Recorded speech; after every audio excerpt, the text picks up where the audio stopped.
السلام عليكم ورحمة الله تعالى وبركاته. إلا وصلتك هذه الرسالة تأكد أنها ماشي صدفة. يمكن كاين شي حاجة داخلك محتاجة تسمع هذا الكلام. اليوم غنتكلموا على نفس الموضوع اللي تكلمنا عليه في الفيديو السابق، موضوع البصيرة.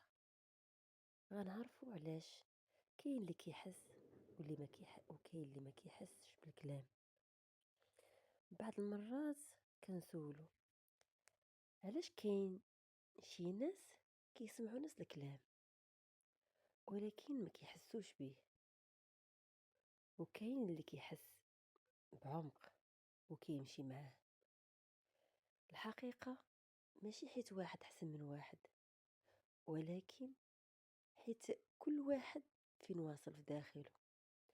كاين اللي الباب ديال البصيرة عنده مازال مسدود شوية، وكاين اللي بدا كيتحل، وملي كيتحل الكلام ما كيبقاش غير كلام، كيولي إحساس ووضوح.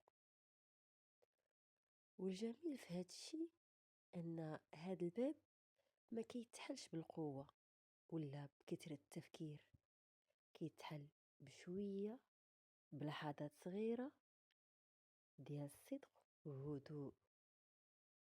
ملي كنوقفوا شوية ونسمحوا لراسنا نشوفوا شنو واقع داخلنا بلا حكم وبلا هروب، كنبداو نقربوا، ومن هنا كيبدا الباب كيتحل، وكل واحد كيجيه الوقت ديالو.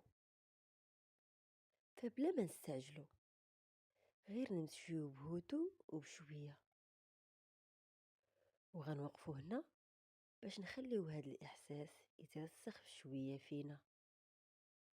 وكيف العادة خذ وقتك مع راسك، ونتلاقاو فيديو جاي مع حلقة جديدة اللي غنشرح فيها العلامات أو الإشارات اللي كتبين أن بصيرتك بدات كتفتح.